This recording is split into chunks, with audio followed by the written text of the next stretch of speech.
Hola a todos, soy Ismael García Villarejo con la producción de José Jiménez y la realización de Manuel Hernández. Y esto es un especial de Finanzas.com al cierre de la sesión del 11 de octubre.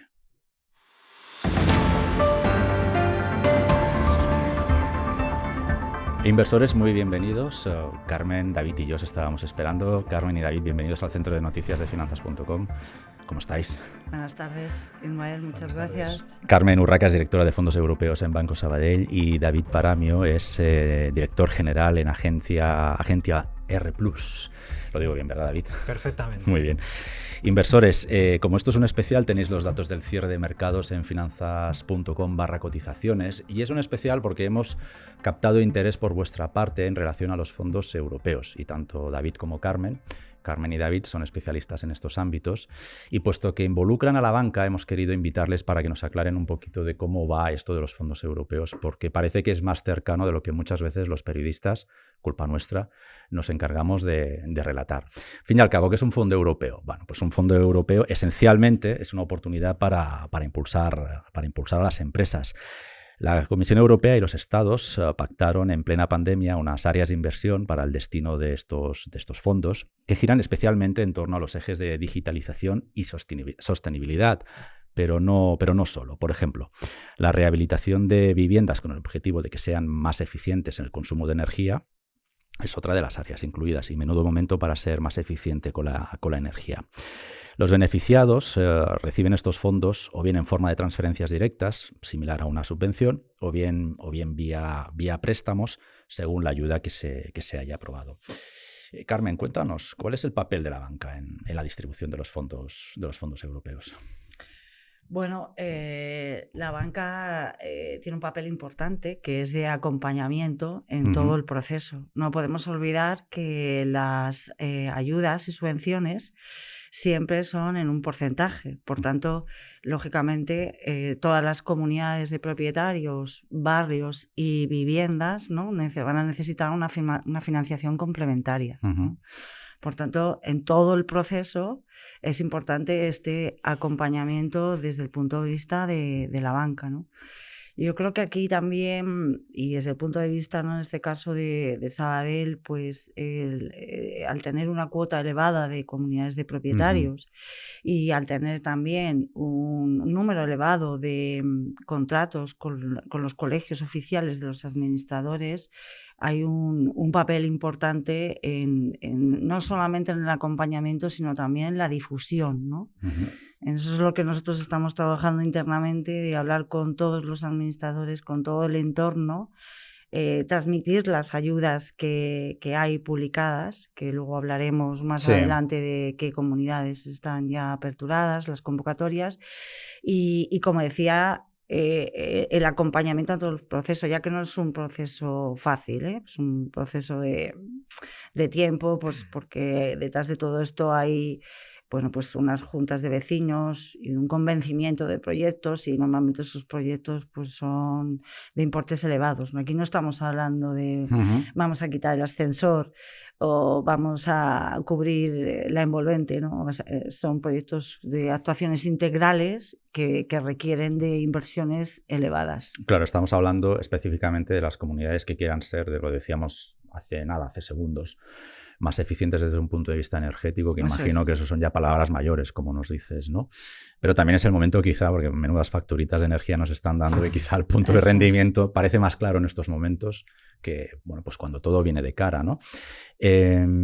O con el viento a favor. Nos decías, Carmen, que hay distintos tipos de ayuda. Sí. ¿Nos puedes dar alguna pista más de qué ayudas son específicamente? Sí. Bueno, aquí hay que decir en primer lugar que estas ayudas hay diversos destinatarios, ¿no? Por un lado hay un programa destinado para barrios, hay otro programa destinado para edificios y hay otro para viviendas. Luego también hay otro programa para todo lo que es el sector público. Pero centrándonos más en el tema de rehabilitación en general, las ayudas van en función de ciertos porcentajes, es decir, el mínimo exigido es un 30% de ese ahorro de energía. A partir de ahí depende del ahorro que se haya efectuado con esa actuación. Dependiendo de eso, hay porcentajes diferentes. Es decir, para que te hagas una idea, puede haber porcentajes de ayudas desde el 40% hasta el 80%, dependiendo de ese ahorro de energía no renovable de esa actuación. En el caso de edificios, pues las ayudas pueden oscilar desde 6.100 euros por vivienda hasta 18.800 euros por vivienda, dependiendo de ese porcentaje. Eso en el caso de edificios. En el caso de viviendas individuales, pues las ayudas son un 40% con un límite de 3.000 euros. También es posible para viviendas que son unipersonales, que no estén en una comunidad. Sí, la última que te decía, estas últimas, las ayudas de vivienda son este 40% con un límite de 3.000 euros. David, déjame que te pregunte, ¿qué podemos hacer con este dinero? ¿Qué alternativas tienen los propietarios o las comunidades de vecinos?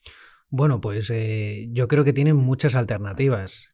Sí que es cierto que dentro de lo que es sostenibilidad, siempre hay que tender hacia el lado más, digamos, sostenible, no solamente desde el punto de vista energético y eficiente, sino también desde el punto de vista económico.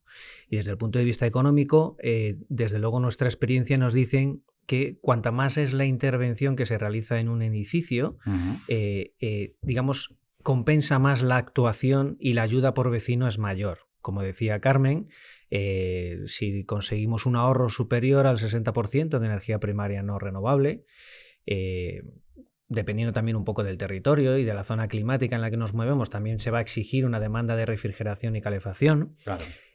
Pues esa intervención en el edificio te va a compensar el coste, digamos, de inversión o de actuación que se va a realizar en el edificio. De tal manera que con ciertas medidas o ciertas, digamos, intervenciones, el vecino al final va a tener unas grandes ventajas, como son, primero, un ahorro energético, como bien has comentado, con la factura de la luz que tenemos ahora. Va a tener también... Y del gas, supongo. Vamos, y del gas, de todo lo que sea la factura energética total. Porque la preocupación en las comunidades de cara al invierno es la famosa calefacción comunitaria. Sí. No, y la luz, desde luego, nos está quedando corta. Por eso. Entonces, este tipo de intervenciones lo que va a hacer es que este vecino, esta comunidad de propietarios, desde luego tenga grandes ventajas. Grandes ventajas, y además es una oportunidad. Una oportunidad porque las ayudas que existen sí que es cierto que están limitadas en el tiempo, o sea, hay un determinado tiempo para poder solicitarlas y que el proceso además no es de hoy para mañana, sino que además se necesita una junta de vecinos, se necesita, por ejemplo, acordar en la propia junta de vecinos una financiación con el banco, porque lógicamente las ayudas no compensan toda la intervención. Y luego además hay que contratar una serie de agentes intervinientes, como puede ser en nuestro caso, que somos agentes rehabilitadores, y una serie de agentes intervinientes como puede ser un proyectista, una dirección de obra, una constructora. Todo eso conlleva una cadena y esa cadena tiene un tiempo de intervención, ¿no? Pero al final el resultado es positivo. Es positivo. Y es positivo porque se reduce la factura energética. También es cierto que ese vecino, y es importante que lo conozca, va a tener unas deducciones fiscales por esa intervención, que además es una deducción fiscal importante en el ejercicio de la renta durante los 4 años siguientes a la intervención de la obra. Y por último va a tener también una vivienda en la cual, queramos o no, se incrementa el valor patrimonial del vecino. Porque al renovarse ese edificio, lógicamente adquiere un valor de mercado superior. Y por lo tanto es más atractivo en el mercado. Entiendo también más atractivo también en el mercado del alquiler. Correcto, tanto en alquiler como en venta. Y luego hay otra parte también muy positiva, y es que esta intervención consigue un aspecto que realmente es importante y la gente no lo da cierta importancia, y es el aspecto de salubridad de la vivienda. Ya. Porque cuando conseguimos ahorrar energía, el confort de la vivienda es mayor. Cuando conseguimos que esta vivienda sea estanca y sea, digamos, tenga unas condiciones específicas, porque además se consiguen unas buenas condiciones después de la actuación, vamos a pasar menos frío, menos calor, vamos a generar menos hongos en estas edificaciones, que además son nichos de propiedades, o sea, de enfermedades o de patologías del aparato respiratorio. O sea, que al final conseguimos una casa que también tiene unas grandes condiciones y ventajas a efectos de la salud. David, hablabas de intervenciones, mejoras. A ver si lo aterrizamos todo. ¿Qué intervenciones específicamente o qué mejoras específicamente? Danos alguna idea. ¿Se pueden pues hacer? Aquí es muy importante, sobre todo saber, España es un país, digamos, que es multiclima. Como país multiclima, pues tiene zonas donde la zona de costa tiene muchísimo sol y que la intervención tiene que ser de otra manera. Y zonas a lo mejor en que el clima es muy agresivo, como puede ser a lo mejor en las zonas de montaña o, por ejemplo, Madrid, que tiene entre el verano y el invierno tiene una gran diferencia climática. Sí. Y al final el edificio sufre y ese tipo de intervenciones pues hay que hacerlo de tal manera para que la medida que se ponga en la actuación pues sea efectiva, ¿no? Entonces, en este caso, por ejemplo, en zonas agresivas, por bajar al barro, en zonas agresivas, lo recomendable, casi hablando del 100%, es una intervención en la fachada. Lo que nosotros los técnicos llamamos la envolvente del edificio, la envolvente del edificio. Es una intervención en la fachada mediante un sistema de aislamiento térmico exterior, ¿vale? O sea, es decir, vamos a colocar aislamiento en la fachada por fuera y además le vamos a dar un acabado estético, porque el aislamiento es muy feo, entonces hay que darle un acabado estético. Solo desde el analfabetismo puro, que son esas como esponjas amarillas que se ven. Exactamente, sí, ¿no? Pues esas hay que esconderlas. Esas ahí, sí, mejor. Y luego, posteriormente, esa envolvente también afecta a la cubierta del edificio. Entonces, la cubierta, que es como si fuera la cabeza cuando nos ponemos el gorro, que pierde mucha energía, mucho calor o mucho frío, pues ahí hay que actuar también, para que ese último piso, que es el gorro del edificio, pues tenga esas condiciones climáticas y de confort necesarias. Y a su vez también dentro de la envolvente pues hay, que es la carpintería exterior, hay unos elementos que son esas ventanas y esas puertas de salida al exterior que son fundamentales. Son fundamentales para que la transmitancia térmica, que al final es la pérdida de calor o lo que absorbe el calor la fachada, tenga éxito. Y en ese caso, con un buen aislamiento, en cuanto en fachada, en cubiertas y en carpintería exterior, hace que ese edificio sea radicalmente distinta el efecto, digamos, de vivencia dentro del mismo. Hemos hecho un experimento en el que con una actuación de poner un aislamiento entre 8 o 10 centímetros exterior y cambiar la carpintería, en muchos casos hasta incluso no es necesario poner la calefacción.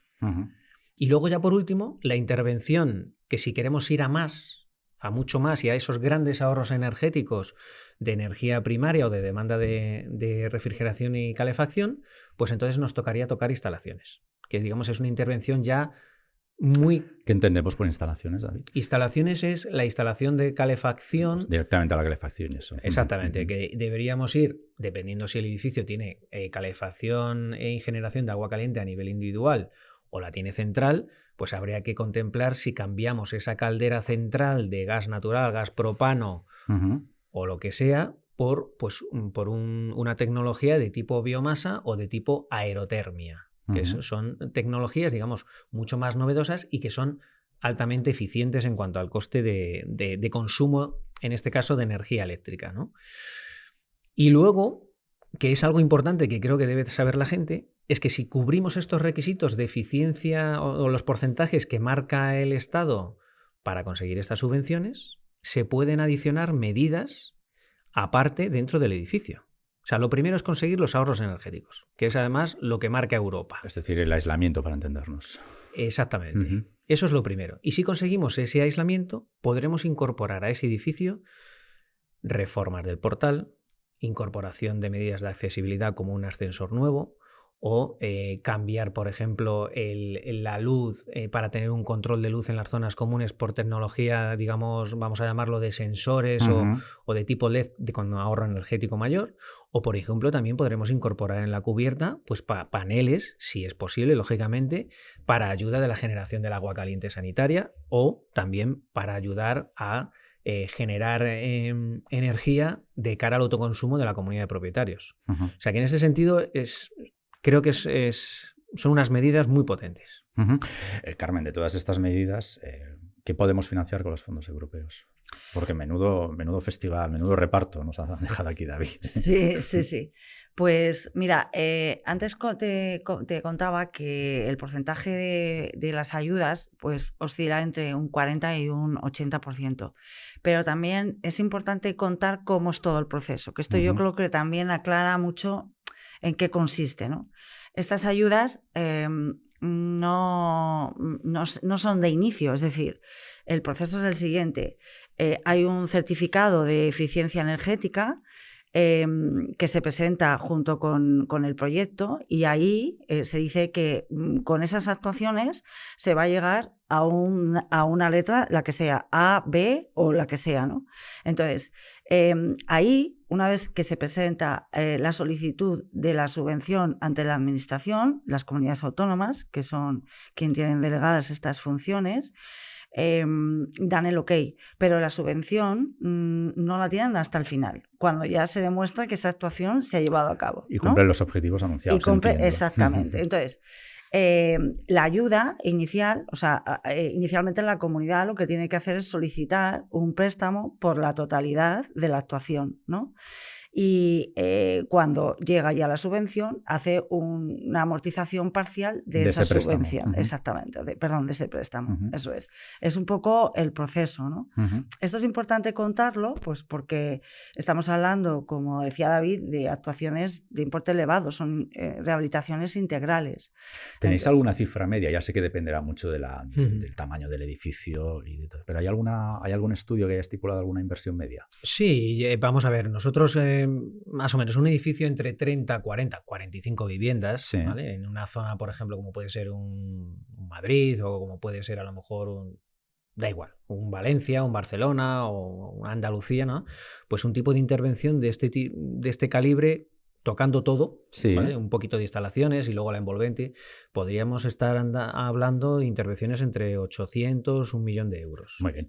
Carmen, cojamos el 1.000.000 de euros, que quizás es más redondo. A partir de ese 1.000.000 de euros, la comunidad tiene que buscar financiación para todo eso. Y a partir de ahí, presentar un proyecto de la subvención a los fondos europeos, que en cualquier caso llegaría al final de la obra.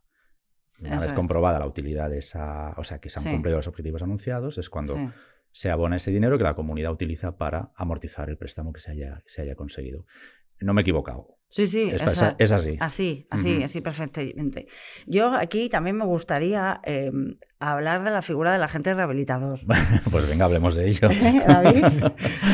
¿Por qué? Pues porque... Ahora que no nos escuchan. Sí, ahora que no nos escuchan. Es una figura que está creada, ya, en nuestro país es una figura nueva, pero ya en Europa pues es bastante habitual, donde ayuda a mitigar todos los riesgos que tienen en todo el proceso. Es decir, ¿quién se va a ocupar, ¿no?, de solicitar la subvención, de gestionar la financiación, de presentar ese proyecto, de ejecutar el proyecto? Yo estoy contando lo que David debería contar y ahora lo va a contar en lo cuenta perfectamente. Es un marrón que entiendo que el presidente de la comunidad no querrá, ¿no? Claro, pero ni el administrador posiblemente, porque al final no deja de ser una carga. Y luego de justificar que aquello que se presentó inicialmente se ha cumplido. Y esto, bueno, pues alguien tiene que ejecutar todo esto y sobre todo alguien tiene que responsabilizarse.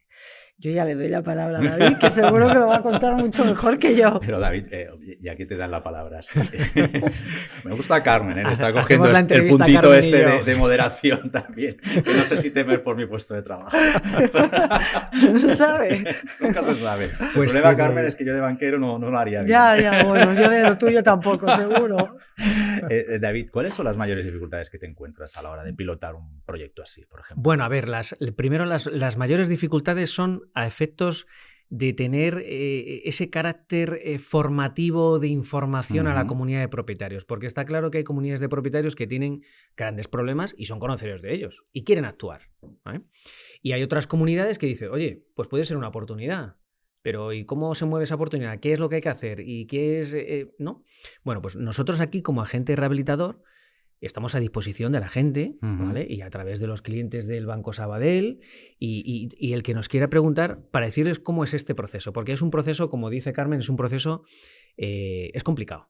O sea, es complicado y yo en esto no quiero... Pero se sale adelante, no desanimemos a la gente. Se sale adelante, pero me refiero que es complicado en el sentido de que, como decía antes, no es de hoy para mañana, sino que requiere unos pasos de convencimiento de esa comunidad, unos pasos, digamos, de hablar con el administrador de fincas y que el administrador de fincas sepa inculcar o que sepa esas necesidades de esa comunidad y que diga, oye, podemos actuar, es una oportunidad, pero hay que empezar a mover pieza. Dice, y mover piezas significa, oye, un agente rehabilitador en nuestro modelo es un modelo llave en mano. O sea, es decir, vamos a intentar que la comunidad, no es que no se entere porque va a sufrir una obra, por supuesto, pero que su único problema será llegar al final y decir, oye, está perfecto, hemos obtenido una subvención y lo único que nos queda es un capital de un préstamo a pagar durante X tiempo, que sea una cuota muy reducida y ese sea su mayor problema. ¿Vale? Y que nosotros le entreguemos un edificio eficiente y además con un acabado y una estética actual. A partir de ahí, un agente rehabilitador lo que hace, pues desde ponernos en contacto y analizar energéticamente ese edificio, porque hay que analizarlo, o sea, no todos los edificios son susceptibles de una subvención, porque hay algunos que tienen pues algunas, digamos, excepciones, ¿no? Por ejemplo, yo no aconsejo actuar en edificios que sean con bajo número de vecinos. Porque al final la cuota de una intervención va a ser alta. Va a ser alta. Entonces, creo que hay que ser consecuentes. Es un poco lo que te quería preguntar. Imagino que la resistencia está en algunos vecinos. Al final, esto entiendo que se tendrá que hacer por... No soy nada especialista en propiedad horizontal, pero entiendo que tendrá que haber un cierto quórum ahí para un consenso para aprobar estas acciones. Sí que es cierto que el gobierno, junto con esta política de ayudas que la saca de un Real Decreto 853/2021, lo acompaña con un Real Decreto Ley, que es el 19/2021, en el que además para este tipo de intervenciones ya solamente requiere una mayoría simple en una comunidad de propietarios, con lo cual eso lo cambia y es una modificación de la ley de propiedad horizontal. Eso lo cambia, con lo cual facilita, digamos, el Estado está facilitando, modificando una ley que los vecinos puedan tomar decisiones precisamente por este tipo de trabas. Pero esa es la zanahoria. ¿Hay un palo? Es decir, ¿hay peligro, por ejemplo, de multas para los edificios más ineficientes? Ahora mismo, a día de hoy, no hay ningún peligro de esa índole. ¿Ese a día de hoy queda matizado o está previsto? No, vamos a ver. Esto es un poco como la ITV del coche. Es decir, antes no existía la ITV y de repente apareció la figura de la ITV y dijo, bueno, cuando usted se compre un coche a los 4 años pasa la ITV, pero simplemente porque queremos verificar que su vehículo no es contaminante y que cumple una seguridad de cara a la circulación. Y luego, después de esos 4 años, cada 2 años, pues va pasando. Y luego, pues no sé, cada 10 años es ya cada año, ¿no? Para que se tenga una seguridad. Si ese vehículo no cumple las condiciones, hay que retirarlo. No quiero decir con esto que se vaya a retirar el edificio, pero me refiero, ya solamente con el gasto energético que se está produciendo en un edificio, ya esa penalización es bastante, pero bastante. La penalización viene por el propio mercado. Por el propio mercado, exactamente. Además, hay algunos ayuntamientos que están bonificando en el impuesto de bienes inmuebles las medidas o las actuaciones energéticas en las comunidades y en los propietarios. Es decir, si tú tomas medidas energéticas, digamos, te hago un descuento, un porcentaje sobre el IBI. Con lo cual, digamos, existe, digamos, una bonificación. La penalización, pues hombre, yo entiendo que la penalización como tal no debe de llegar nunca. No debe llegar nunca porque al final el mercado te pone en tu sitio. O sea, de tener una vivienda eficiente a no tenerla, pues sabes que, como decíamos antes, el alquiler pues se verá bastante reducido, ¿no? Y a partir de ahí, pues oye, creo que además como objetivo país, y creo que es una parte importante, el objetivo país a nivel Europa, en el 2030 tenemos que cumplir unos requisitos y tenemos que llegar. Y esa responsabilidad es del Estado. Luego la tiene que bajar a través de las comunidades autónomas y al final llegar al ciudadano. ¿Vale? Porque luego, posteriormente, a 2050, hay que cumplir el objetivo París. Y en esta línea hay un objetivo, como dice David, del año 2030 de rehabilitar 1.200.000 viviendas. Es decir, el objetivo es rehabilitar 300.000 viviendas por el año, al año, ¿no? Entonces, aparte de este objetivo, es que hay unas ayudas que son muy importantes y nunca hemos tenido unas ayudas de este nivel. Unas ayudas que además no son en concurrencia competitiva, como las que hemos tenido hasta ahora, con porcentajes de hasta un 80%, que eso tampoco lo habíamos tenido. Quiere decir que es el momento... Que de ese millón que hablábamos antes, igual conseguimos 800.000 claro, euros. Claro, exactamente. Y 200.000 euros, vamos a suponer, a 10 años, si uno calcula la cuota que le queda dividido por vivienda. Entre los 35 o 45 que nos comentábamos. Y luego calcula uno el ahorro energético que ha tenido, es que habrá casos donde posiblemente no tenga cero coste, ¿no? Ya. Quiero decir, hay que hacer números, ¿eh? En esto hay que hacer números. Cero coste en tesorería, pero en cambio una ganancia patrimonial. Es decir, y exactamente, una ganancia patrimonial. Carmen, llevamos hablando, no sé, meses o ya me atrevería a decir años de los fondos europeos, como mínimo un par, ¿no? Porque todo esto se puso enseguida sobre la mesa mientras estábamos a mitad de pandemia aproximadamente. Pero ¿hay plazos que debamos tener en el frontispicio? Sí. A ver, inicialmente, vamos a ver, estas ayudas están delegadas, la convocatoria, están delegadas en las comunidades autónomas. En este momento, prácticamente todas, a excepción de 3 comunidades, ya tienen sus convocatorias. Estas convocatorias de la subvención finalizan a finales del 2023.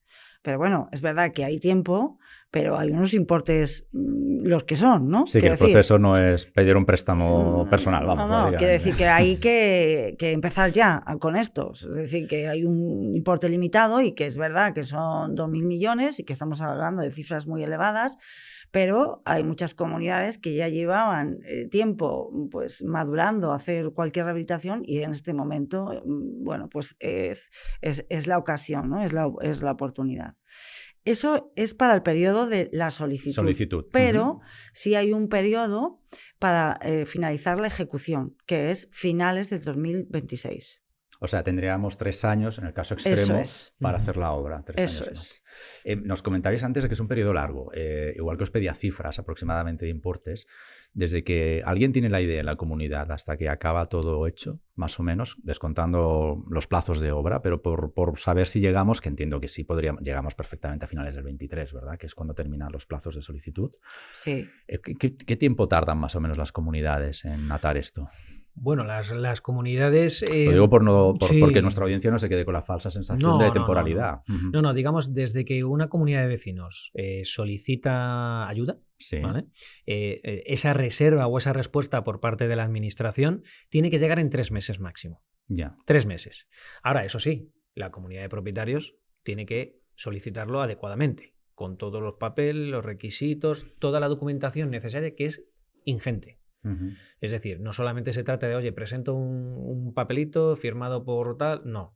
Se trata de presentar un proyecto, se trata de presentar una solicitud de licencia de obras, se trata de presentar el quórum de la comunidad de propietarios y una serie de declaraciones responsables y de documentos que son fehacientes de que esa intervención se quiere actuar en el edificio y que por lo tanto es susceptible de recibir subvención, ¿vale? En ese caso también hay que incluir lo que es una memoria de actuación o un libro del edificio existente en el que diga, oye, el edificio actualmente tiene esta tipología constructiva y estas características, este es el origen, y lo que vamos a obtener con nuestra intervención es esto otro. Y eso hay que hacerlo, y hay que hacer un trabajo técnico. Y hay que hacer un trabajo, digamos, que donde se vea realmente, no hay que convencer a la administración porque al final está el documento técnico, ¿no? Claro. Pero hay que hacerlo.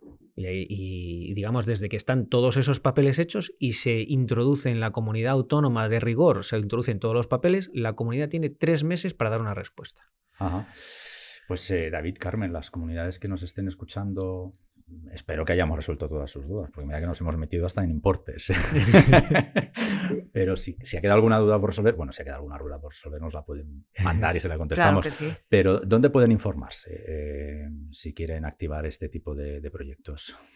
Porque a mí esto de ir a la comunidad autónoma se me hace un poco engorroso, ¿no? Parece, pero bueno, igual no es. Bueno, nosotros en el caso de Banco Sabadell, bueno, tenemos un equipo de expertos, de directores de fondos europeos que son especialistas y que dan apoyo a los gestores y a los clientes y donde como tú bien dices, depende, ¿no?, del territorio, porque es verdad que dentro de que hay un marco regulatorio común desarrollado para estas convocatorias, luego las comunidades tienen al menos cierta autonomía, con lo cual puede haber ciertas peculiaridades en cada uno de los territorios, ¿no? Por tanto, nosotros desde nuestra entidad tenemos equipos especializados en estos temas. Luego, por otro lado, también hacemos una labor de difusión y de comunicación a través de una serie de webinars, de una web que tenemos de fondos europeos, donde ahí vienen pues, las comunidades que han aperturado y cómo seleccionarlo. Y ayudamos a todo lo que es la tramitación de la gestión de la ayuda. Pues muy bien, ha sido interesante. Cuando empezábamos a hablar de los fondos europeos, pues no sé si alguien se imaginaba que podríamos acabar, ¿no?, reformando el edificio para ahorrarnos un pico. Lo que no sé si alguien se imaginaba que la luz iba a llegar a donde ha llegado y el gas tampoco, pero... Eso desde luego. Pero sí, bueno, sí, los famosos cisnes negros, ¿no?, que no paran de hacernos la vida pues menos aburrida, aunque a veces algo de paz también se agradecería. David, Carmen, muchísimas gracias por hacer podcasting esta tarde con nosotros. Muchísimas gracias a vosotros. Y a vosotros, amigos inversores, el jueves tenéis al cierre de los mercados la primera mesa del foro de ETFs. Así que no perdáis la oportunidad de verlo, porque ya veréis que se dan claves para, bueno, pasar el chaparrón que se aproxima a la próxima recesión. Los ETFs van a ser prácticamente de las pocas herramientas que aguantarán el tipo en los próximos meses. Así que no os lo perdáis. Mientras tanto, muchísimas gracias por el privilegio de vuestro tiempo. Hasta la próxima.